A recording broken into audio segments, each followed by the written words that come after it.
I want to share with you 14 ways to either save money or get out of debt. One of the reasons I want to do this is not because these things are totally new, but rather just to spur you on to help you either get out of debt, or maybe this can help you save money. Some of you watch this channel too because you want to move to the country, and so these are ways to save money so that you can, well, live a healthier, happier life and not be in debt. And by the way, the wise man said, the borrower is a slave to the lender. Meaning, when we borrow from somebody, we are a slave to that institution, that individual, until we pay them back. And so getting out of debt, many people just live their whole life through debt. But once you get out of debt, you have so much more money. You can give to other people, you can help people out, and you're just happier. So let's start off number one. The very first thing to consider is writing down your financial goals. Number one, knowing the state of your flocks, as it was formerly said. Where are you at financially? Do you have debt? What do you want to save money for? What are you hoping to acquire or buy or invest in? Knowing the state of your flocks is very important. So writing down your finances and your financial goals, they found that people who do that end up doing better in general in life. So that's something to consider. That's number one, is to write down your finances and your financial goals. Number two, and we're going to go in kind of descending order. The most important one is going to be the last one. The least important one is going to be this one, and we're going to move from there. But number two is to avoid most supplements. Why? The reason is because the Attorney General of the state of New York did an investigation and found that from the major distributors of supplements, they found that 80% of supplements had 0% of what they claim to have in them in the package. So the vast majority of supplements are literally worthless, and actually some of them actually have drugs like Prozac in them, and they're supposed to have some kind of herb or something. So just avoid them, most of them anyway. Another way to save money, not a ton, but a decent amount every year, is to cut your own hair. And I do that, and because of that, I remember I was speaking at a university in Southern California, and I had a guy come up to me and he said, "Who cuts your hair?" And it was obvious it looked terrible. My wife thought it looked pretty poor. And then, I think it was at the very same meeting, a guy walked up to me, and he was a barber, and he said, "I want to cut your hair for you." And I said, "Okay." I said, where do you cut hair?" He said, "It's right around the corner." I said, "When can you do it?" He said, "I can do it right now." I literally walked out of the place that I was speaking and went and got my hair cut so it looked better. But he did it for free. I went to him later, did pay for it. But most of the time I cut my hair, and it doesn't always turn out so well. But you know what? I save money, and so for me that's a win, even though it doesn't really look perfect. But you can save hundreds of dollars if you buy a clipper. You can, you make your money probably the very first month that you have the thing. There's YouTube videos, learn how to cut your hair. Great way to save money. Now, a fourth way to save money is to buy used clothing. You can go to Goodwill or Salvation Army and buy your clothing or your family's clothing, and you can save hundreds, for some in a big family, maybe thousands of dollars a year by simply going and buying used clothing. And nobody's going to know the difference. It really doesn't matter. And, well, you save a lot of money in the process. Number 5 is to cut the cable bill. What do I mean? Well, the average American family spends $216 per month on their cable bill. That blew my mind. I have no idea. I don't even have a TV in my house. And so looking at that, that is $2,600 a year that you could simply be saving, boom, by cutting the cable bill. So that is a phenomenal way to save money. And you'll be happier without it. Buy some books, read some books, do all kinds of things in life. Get out, go for a walk, go out in nature. There's all kinds of things you can do. You'll save money, you'll be healthier, you'll be happier, and you might save $2,600 a year. Number 6 may surprise you, but one of the great ways to save money, and one of the biggest expenses every week or every month, is on what you eat. And it turns out that eating healthier is actually the cheapest way to eat. What do I mean? Well, you look at cultures around the world historically, And cultures that had longevity, for instance, like the Okinawans, these were people who subsisted off things like sweet potatoes. Sweet potatoes are actually pretty cheap, especially around this time of the year. And also they would eat things like beans, and other cultures of longevity would eat rice. And you may say, oh, you can't eat beans, they have lectins. Cook them, you'll get rid of it, whoop-de-doo. That's just kind of a joke. Do you know anybody that eats raw beans? No, unless they're like, off the plant. That's different. But yes, cook your beans. They're safe, they're healthy, and they're ridiculously cheap. You can buy a 50-pound bag of rice for like, I don't know, 20-some bucks. You can buy a 50-pound bag of beans, and that's, I don't know, going to be 30-some bucks. It's going to last you like 7 years. No, it's not going to last that long. It'll last a really long time, though. And that's another great way to save money. See, packaged food is the most expensive food. And so when you go buy something and you buy this whole meal all ready to go, sure, it's easier, sure, it's quicker, but the cheapest food is actually the healthiest. So go buy yourself some bulk food like that, large package. You can go to an Amish store, you buy from the Amish. You could go to maybe one of these co-ops or just buy it online and you can have it shipped to you. These are great ways, and your food is one of your highest sources of outgo, of your money that is. And so putting, good food in your body is beneficial in the way that, what does it do? It makes you a healthier person, it makes you a happier person, and it saves you money if you're not buying packaged foods. My wife and I, we buy almost no packaged foods, very, very seldom, very little things, so we save all kinds of money as a result of it. Just to give you a personal experience real quick, my wife and I, when I was first going into documentary filmmaking, we got a letter from the bank that said 6 months, 0 interest if you pay it off within 6 months. And we wanted to buy a camera for video making and for making our documentaries. And so we bought a camera for like $6,000 at the time. And we thought, well, we can pay it off in 6 months. And so we began to try to do that. And then right away, they started charging interest. And when we saw that, we went to the bank, we called the credit card company, we tried to, and they're like, oh yeah, that's what it said, but whatever, they lied. They straight up lied. And so we thought, you know what, they're charging interest, we're still going to pay it off in 6 months, just for our own mental sake, to show that we would have done it. So we did. We worked real hard, paid the thing off in 6 months, and as we did, right when we finished it off, we got a letter in the mail that said, 6 months, no interest. And we're like, what? You guys just lied to us. Like, we're not going to fall for that again. We're not playing this game again, buying depreciating items with interest. I mean, it's not a wise thing to do. So we haven't done that since. But what we decided, we heard someone say, hey, if you're in debt, one of the ways to get out of debt faster is to eat oats. So we had oats. We bought a bag of oats, 50-pound bag, for like 20 bucks, and it lasted us. We ate it nearly every single day for breakfast for 6 months, $20. We did throw in some fruit and stuff in there, so that does add to the cost. But you can imagine the base was 20 bucks for 6 months. And you know what happened? Well, by the end of the 6 months, we still had more. So oats are a ridiculously cheap food.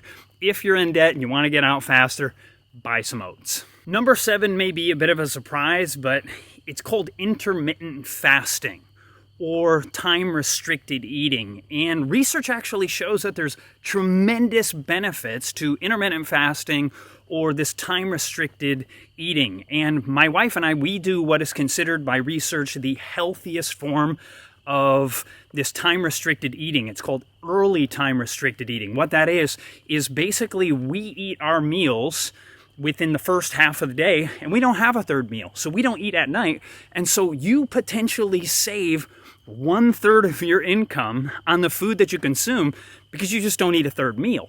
And there is so many benefits to it. There's the weight loss benefit. There's lowering glucose levels, insulin levels. It just, on so many levels, it's good potentially for your brain, for all levels of your health. And in this situation, it saves you in the pocketbook too. So intermittent fasting, that's something to consider. kind of an unusual one, but you'll sleep better at night. You'll feel better in the morning. I just can't explain. Someday I'll do a video on that. I'll show you the research that's out there. I have already compiled a bunch of research on intermittent fasting and early time restricted feeding. So check that out. If you want to learn more about that, hit the subscribe button, but let's go on to the next one. Number 8 is to, kind of goes along with the last two, eat out as little as possible. You see, the average meal when people go out to eat, these are just averages. You can get it cheaper or more expensive, but the average meal when people go out to eat is $13. And the average meal that is prepared at home is about $4. So you might be saving roughly $9 on average by simply, well, eating at home. Plus, eating at home is almost always healthier, almost always better for you. Sure, it doesn't always taste as crazy good as going out to eat, but your body will probably thank you for it. And once again, so will your wallet. Number 9 is, it fits right with the last 3 now, stay healthy. Get exercise, eat healthy, and if you do this, for instance, one of the most common diseases today in America is type 2 diabetes. Type 2 diabetes, the amazing thing about it is, it can be reversed generally within days to weeks. You can actually get rid of the disease in no time. I put seminars on about reversing type 2 diabetes. Now, type 1 diabetes, that's another issue, but type 2 diabetes, most people can get rid of it very short order, and here's the thing. If you have type 2 diabetes, you're going to spend like on average around $6,000 extra on your health care every single year compared to somebody who doesn't have type 2 diabetes. So staying healthy is one of the most important things you can do to save money over the course of your entire life. Number 10 is to have a garden and grow as much food as you can. And if you do that, one of the key things you're going to want to do is learn to save seeds. Because at the beginning of gardening, you have to buy all the seeds, and so it does cost a chunk of money. But the return on investment should be incredible. And if you save your seeds within a few years, you won't have to buy any of the seeds. This is like the greatest way to save money, or one, not the greatest, but one of the greatest ways over the course of life if you really learn to grow and then maybe can or dry, somehow save and store the food that you are growing. Number 11 is to either get rid of your credit card or at best pay it off every single month. Now, in order to do that, you have to, if you are a person who's just been, you've bought things and every month you pay the minimum balance, they are just robbing you blind of money because the average person spends like 15 to 18% interest on mostly stuff they probably don't even need. And then often if you're paying the minimum amount every month, it will take forever to pay these things off. Some of you may not even know that you can pay more than what it actually asks every month, so you can pay it off in no time. You can pay it off all in 1 month if you have enough money to do it. And you really should every single month pay off your credit card, or if you can't, it's probably better to just get rid of the thing because you're just buying things you can't afford. And so this is a this is one of the most important things, is never buy things that are depreciating in their value on credit. That's just something that is not wise to do. Number 12 is a big one, and that's paying off your mortgage before it's fruition time. What do I mean by that? Well, the average person probably has about a 30-year loan on their house, and the average price of a house in the United States right now is $375,000. Now, the median price on a house today is $226,000. So you think when you buy a $226,000 house, that's what you're paying. Wrong. If you have a 30-year loan at 3% interest, which is the average interest right now, then you are paying $113,000 extra dollars on the $226,000. So you're basically, when you buy a $226,000 house, you're buying a $340,000 home, because that's how much you pay for it. So you feel like at the end you're like, wow, I made a bunch of money on it. Well, you did, but you paid a bunch of that. You paid a bunch more than what the original cost of it was because you gave that money to the bank. But the good news is, by paying extra principal every month on your mortgage, you can pay off your loan way faster and save so much of that $100,000+ that the bank is going to take from you. You don't have to pay that back. You could pay, well, a little bit of it back by paying extra principal every month. I'm going to do a whole video on that so you can understand how to do that, so you can get out of debt faster and live as a free woman, as a free man, so you're not a slave to the person who's lending money to you. Number 13 is a lesson that I learned from a man who was tortured. He was also very educated, and he said that he had learned in whatsoever state he was in to be content. Imagine that.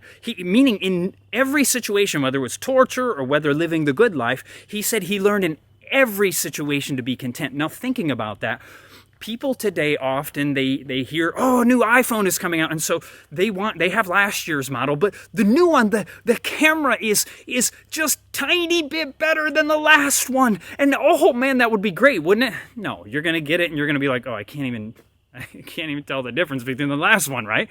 And so feeling like you have to have the newest, the shiniest object all the time is a life that is lacking contentment. And you know what it's like too. You know that most of the time when you get something, you're really excited to get it, and when you finally get it, you're like, oh, that's kind of a letdown. Very few things are you really like, wow, that really was a great experience.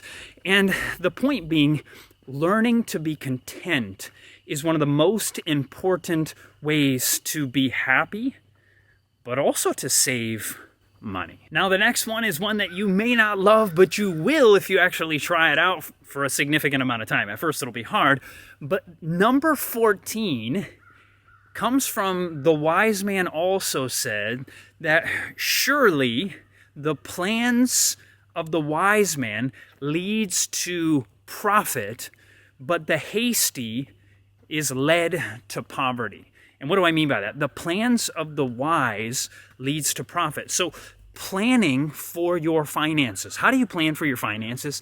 That is having a budget. That sounds nasty. It sounds like a curse word, doesn't it? Having a budget. That's going to restrict you. No. It's actually going to free you. It's going to take you out of the land of bondage, out of the house of slavery, and turn you into a free man, turn you into a free woman, turn you into a free child if you're in debt as a kid, right? And so learning to have a budget, what that does is kind of Dave Ramsey says something like it's telling your money where to go rather than wondering where it went. And so if you write down, just look up online, budget plan, and by doing that, the first time it might be annoying unless you're, one of the folks who just loves numbers and stuff. For you, you'll love it, but for the rest of us, it'll be annoying initially. But over time, you'll actually like it because one of the things you have in there, you may have something like recreation, you may have something like savings, and seeing your savings increase and seeing your debts go down and getting out of debt and hopefully never going back into debt, right? But doing that, having a budget, is one of the most important ways to be financially independent. And I'm not even talking about rich. I'm just talking about not being a slave anymore. Many people are slave their entire life because they are willingly in debt. They may think, oh, I have to be. Almost nobody has to be. It's really a choice. And if we learn to be content, learn to live a simple life, live a healthy, happy life, we are less likely to ever even really have to be in debt, or we're much more likely to get out of debt. And that's what I would want to challenge you to do. To plan for the future, write down your goals, and also have a budget, and try some of these things that we shared here. Now, if you have any additional points, which I'll bet you do, these are just 14 random points. I'll bet there's 100 other ones. But if you have some things you'd like to share below, please do. Put it in the comments section. Share some extra things that are ways to save money that you and your family do, or maybe you and your family should be doing. So share that down below. If you like the video, hit the subscribe button and hit the like button. God bless and have a fantastic day.